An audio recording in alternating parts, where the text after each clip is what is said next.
Today on the podcast, we talk about news and things that are going around in the country. Stick around. You're listening to the Paul Prosise Podcast.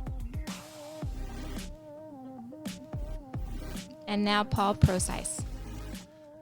Hey guys, welcome back. I am glad you are here. My name is Paul Prosise. You can find me on paulprosise.com, at Paul Prosise on Twitter and Parler and all those other places.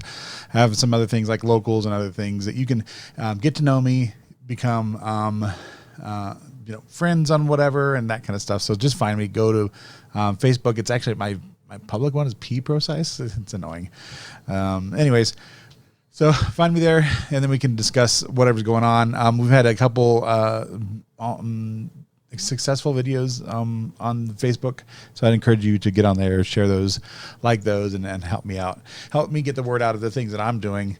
I've even had a couple people in the last couple days say, hey, you're back to commentating, you're back to doing things. And yes, I am. I'm back to doing things. I took a break for quite a long time. If you've not listened to the podcast yet, I was in active politics for a while, and I took a step back.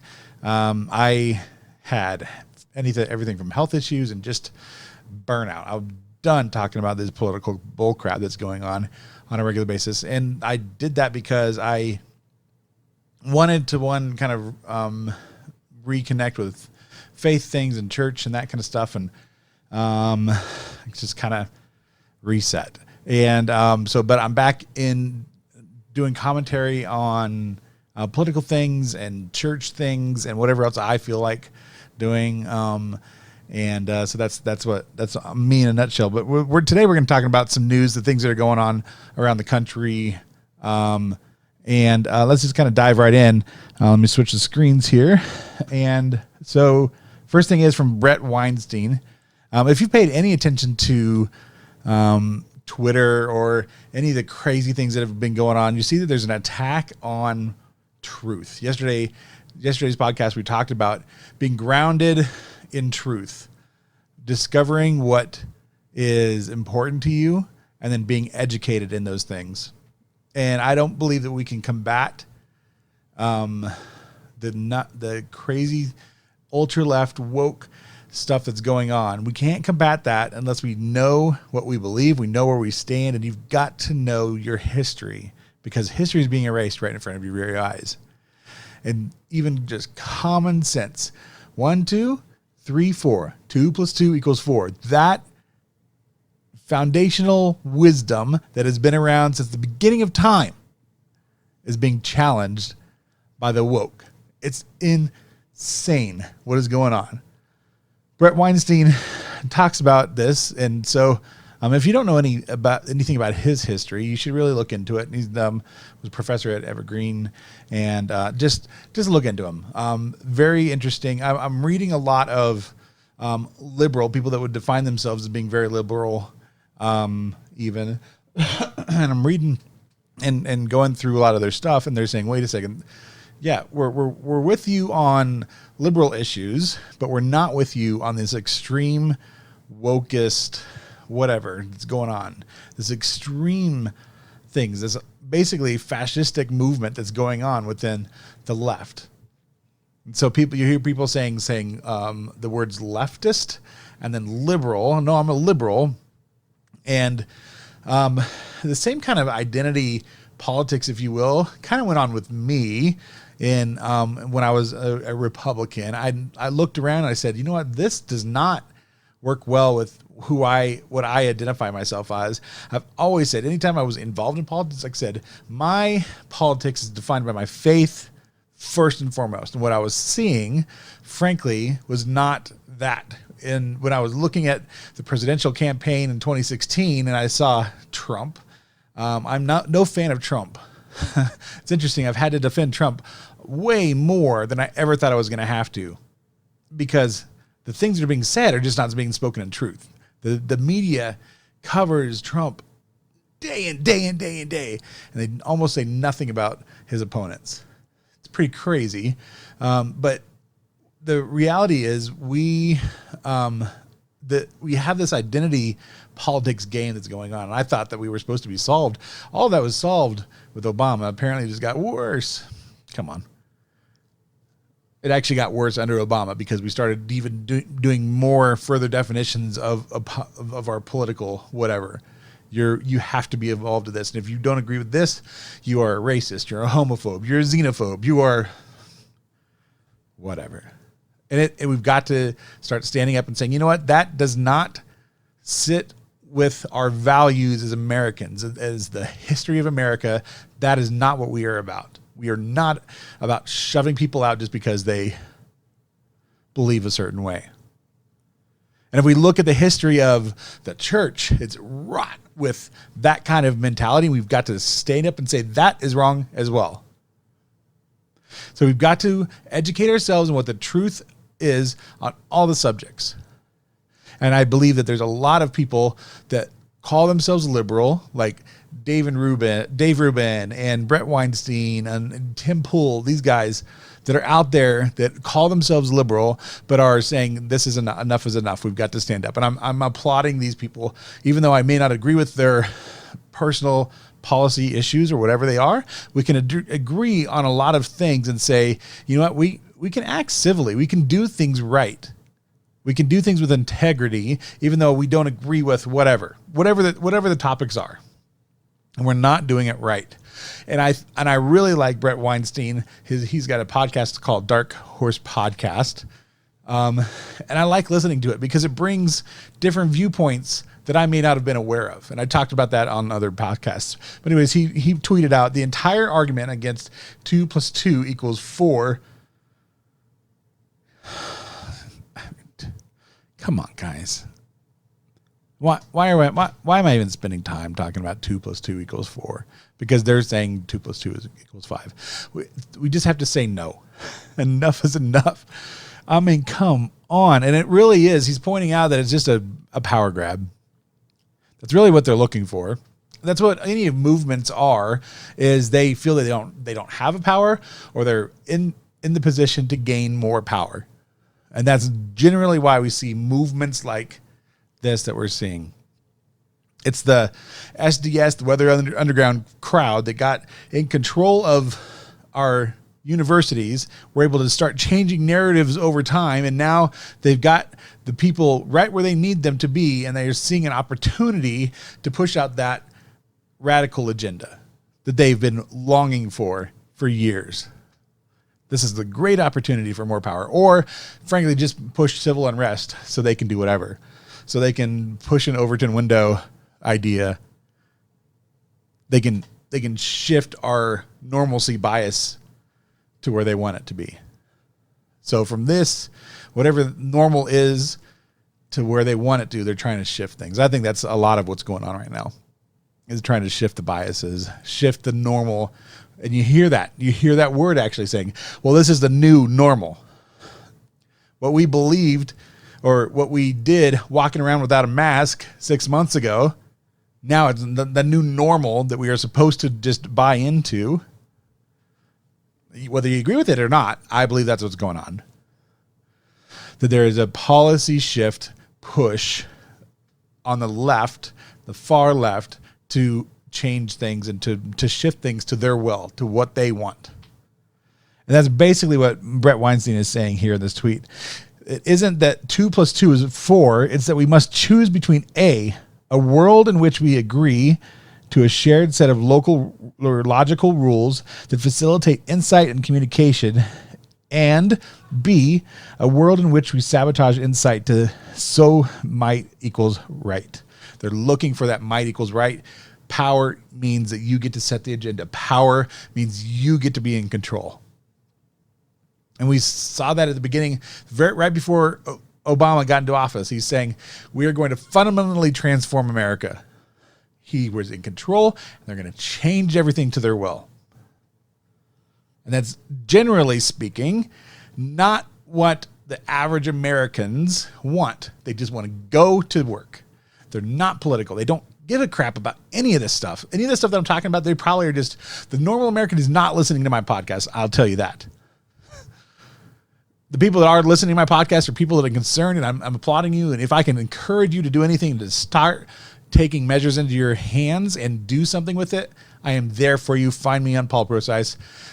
Send me a tweet, and we can figure things out together. Here's another tweet. John Stossel. This is obviously big news. I love seeing this. My family and I watched the launch for SpaceX and a lot of the stuff that's been going on. It's been fascinating. It's been amazing. John Stossel talks about 2 Americans just landed safely after spending 2 months in space. 11 years ago, an Obama committee concluded that would take 12 years and cost $26 billion. Elon Musk did it in just 6 years for less than $1 billion. Government. Take Obama's name out of it. I'm sure if you look into Bush and things, they just throwing him money. The amount of money that Trump is spending right now is insane. It's insanity. It's stupid. I hate it. It's dumb. So it doesn't matter what politician we're talking about. Government is inefficient. It is terrible. But private company figured out a way to do it, figured out how to make his rockets reusable. They usually just throw them away. One use, whatever, billions of dollars down the tube. Create this big metal thing, just throw it away. We'll create more. Elon Musk said, oh my gosh, that is wasteful. We can make so much money and make so much more profit if we just make things reusable. I mean, we're just one thing after another. Now, I mean, you can complain and maybe rightfully so talk about the government handouts or whatever you're going to call them for Tesla and SpaceX and stuff, the amount of money, the government money that's going into it. But I'll tell you this, it's become way more efficient, way less costly. So in the end, we're saving taxpayers lots of money. What would have been $26 billion is now only $1 billion. That's a good thing. I hope more comes out. We're seeing Boeing doing a joint venture here too. Just after that, we won't hear much about Boeing just because first equals the winner. So we're going to hear more about SpaceX. We probably won't hear about too much about Boeing's conquest. But again, it's a private government joint venture thing that is being proven to be more efficient than what just government can do. It's a better way to do things. And of course we can talk, there's always going to be corruption or whatever. So I'm sure there's somebody who's saying, oh, it's corrupt. It's corrupt. It might be. I'm not talking about that. I'm not talking about the corruption that goes on hand in hand with those kind of stuff. There might be, I don't know. But what I am saying is private industries almost always make things more efficient because you're looking to make the most money possible. Making things reusable makes sense. And that's what SpaceX has done. Out in New York, I mean, come on, guys. If we talk about New York, you hear Cuomo or de Blasio, and my gosh, it is a cluster out there. Are they doing anything right? And they've got nightly coverage. MSNBC's got his best, his friends are MSNBC, and they just cover everything. And of course, Cuomo's got his brother, and oh my gosh. And you just watch things, and they're just dumb. They don't even make rational arguments. One day they're arguing for a mask. The next day they're saying, let's do a mask. Blasio is forcing sick patients into nursing homes, the most vulnerable people in our country, the most vulnerable. And he puts sick patients into those places, and he did it on purpose. It was an order signed by him. It's insanity. There are people moving out in droves. And now 54.8% of the people, that's how many New Yorkers have filled out the census. And he's crying. Because why? Money or people equal money to government. It's a big deal. It's actually a really big deal. Because they could potentially lose 2 representatives. Good. Move out. Move somewhere else. Be represented better somewhere else. Yeah, I get the draw of living in New York. It's actually something my wife has always said she wanted to live in New York because it's an amazing place. We want to go. We want to be there. It's fast paced. There's a lot going on. There's a lot of opportunities. But it is being destroyed by this socialist nightmare. This Blasio, that if you look into his past, is a very Marxist history. actual Marxism in his past. You've got to look it up, guys. He is crazy left. Hates all things anywhere. Like if you are liberal, he hates you because you're too conservative. It's nuts what's going on. When he was sworn in, the police, the actual police turned their back on him because of the things that he'd been saying. It's crazy. And he just turns his back on them on a routine basis. All throughout these George Floyd riots. Protests are fine. Riots are bad, obviously. I mean, come on. Why are we even discussing this? But during all of this nonsense, murders have skyrocketed. And he cut them off at the knee because he pulled back funding and he decommissioned an entire police unit. Now, I am not a fan of the tactics, the stop and frisk, all that kind of stuff. I think that's an unconstitutional thing that they were doing. They're implementing. I don't like it, but it did give them power to help stop whatever. And when you decommission an entire unit, you make things, you have to disperse things. He messed with all the inner workings, all the stuff, then how the New York Police Department worked. He messed with that. He made it so they were less efficient. He made them worse at what they're doing. They're already vulnerable, cops, and I'm a former police officer. He made them more vulnerable by saying the things that he's done, by saying he does not support them, by calling out things. He's called out plenty of cops that have been accused of bad things. Investigations happen, and it turns out that he was wrong and he should have been held accountable. What are you doing, New York City? Vote this clown out. He's terrible. And now he's crying because, people aren't taking their census. We're going to lose money. That's what he's really interested in, is the money and power. Money equals power. You get more representatives, you get more power. You get more money coming back to you. That's what he's worried about. Nothing else. Silly. This stuff is crazy. It frustrates me. Richard Spoor, poor baby. This poor clown is crying because two lawyers just on a bad day. They just had just one bad day. They planned out and made and put together a Molotov cocktail and they lit it. Just one bad day. They just planned and predetermined what they were going to do. They planned it out. They just had one bad day and they moved. They went to the BLM, just peaceful protests, and they got wrapped up in it. Now they're facing 35 years. These guys are lawyers that did this. They knew better. They went to college. They knew it.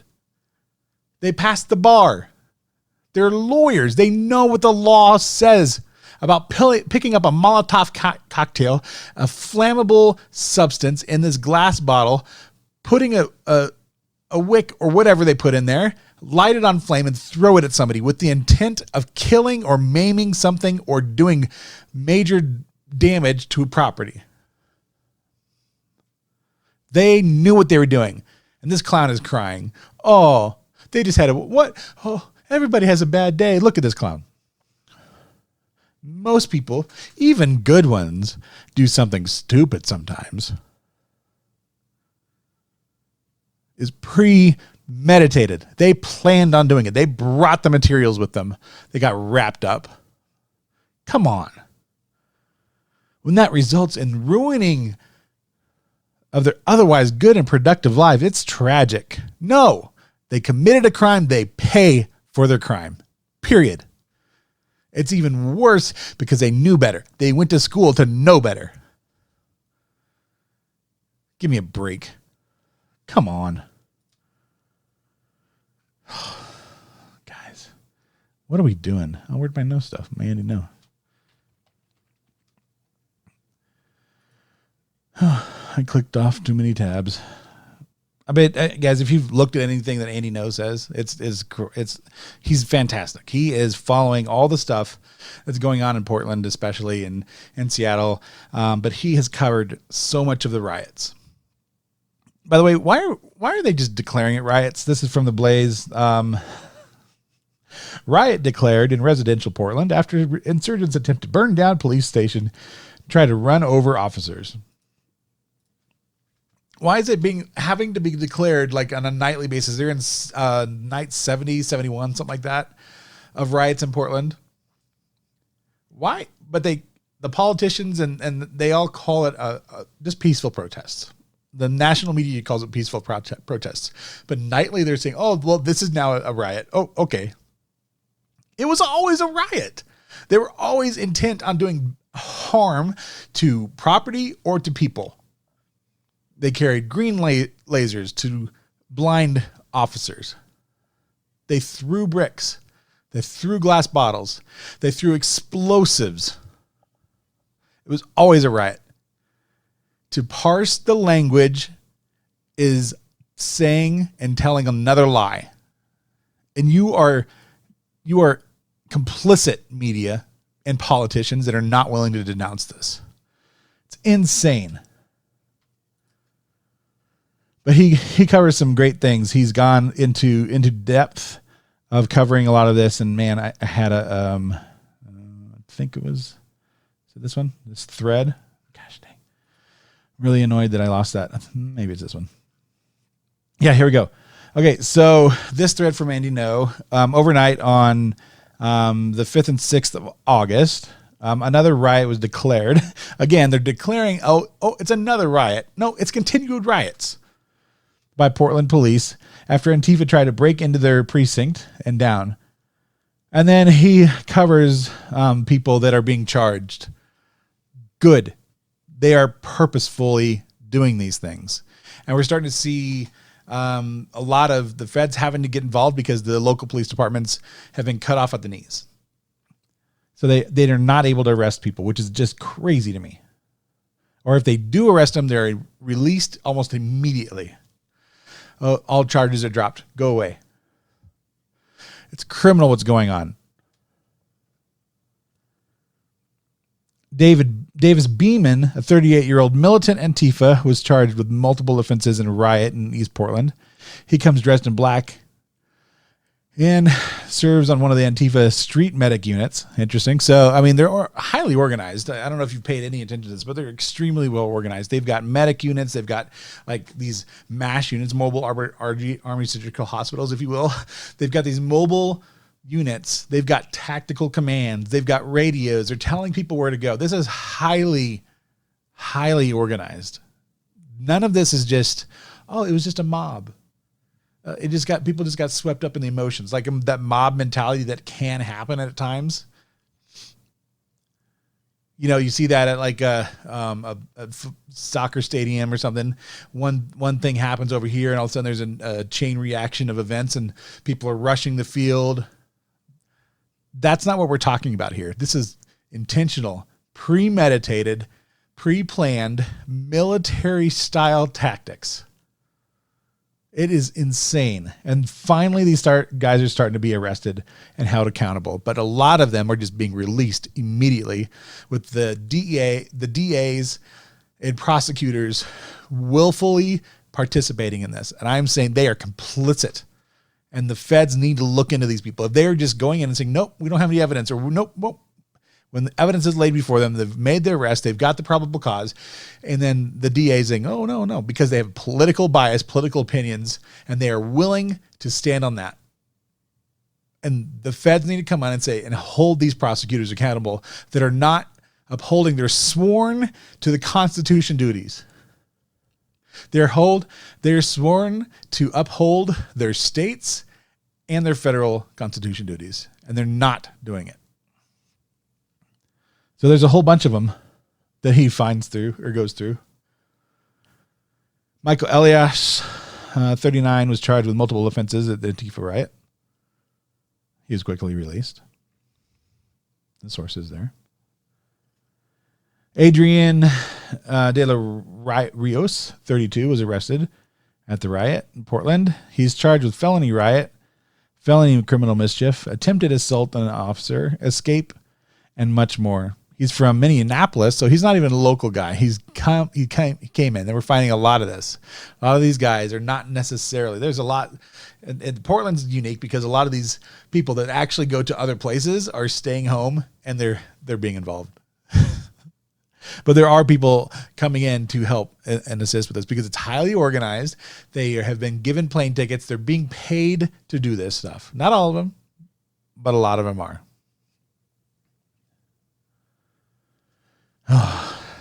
This guy, Derek Burrows, a.k.a. Derek Hoosh, 28, was arrested and charged in relation to the Antifa riot in East Portland, where the East Police Precinct was barricaded and set on fire, and he was quickly released. Look at that, folks. He was quickly released. Now, I mean, that's not necessarily a bad... I mean, if you bond out or stuff like that, that's... But they're being released without prosecution. And that is the insane thing to me. And maybe the police have done a bad job and they don't have all the evidence. That's possible. That in the realms of possibility, that's in there. But it's not likely. These people are being released because it does not fit the DA and the prosecutor's agenda. I'll tell you what, guys. I keep saying about how we need to do better, and I've kind of dove into this episode, especially like just being frustrated. I'm frustrated. The last episode, I'm frustrated with these things because we're either not holding our elected officials accountable, or we're just burying our head in the sand and moving on, hoping that this gets better. It's not going to get better with you doing nothing. It will not get better if you just sit there and go back to your couch and eat Cheetos. It will not get better. We need to do better, guys. We need to start holding people accountable. We need to go to city meetings. We need to go to county officials. We need to say, because you can change things on a local basis. In fact, you can change things faster on a local basis than you would ever realize. I just talked to a buddy today that he and I were doing political events together. We kind of came up and we just kind of were tired of it. He and I started showing up at events kind of at the same time. And then all of a sudden we're working and doing things and making a difference. Now he's about 10 years older than me, but we were both burnt out. And he even went so far as to even being elected in the local thing. And we burnt out because the machine wasn't there. And we burnt out because a lot of those friends that we had in the Tea Party movement started going away. But I'm telling you guys, you've got to stick in there. You've got to do as much as you can. Don't let your friends burn out. Don't let people like me and those other guys that are willing to step up. You need to support them. You need to do everything in your power to do. If you believe, I don't care if they're on the right or the left, if they are an honorable person, do it. Get behind them. There are honorable Democrats. There are honorable Republicans. Get behind them and support them. I know people will tune off and not listen to me just because I said that. And I'm saying we've got to do better in politics no matter what. Now, right now, Democratic Party is beholden to the extreme left. That might always be the case from now on. I don't know. But on the local basis, that things can get better. You can make a difference. And I encourage you to do that. Get involved with your school board elections. Get involved and do those things. You can get involved together. Guys, it's not over. There's a lot to do. There's a lot we can do. There's a lot we can be effective in and do things and hold each other accountable. We can do better. I'm here to encourage you. I'm here to help you learn. We're going to be talking more later this week, and next week we're going to learn more things. Guys, my name is Paul Prosise. You have a good day.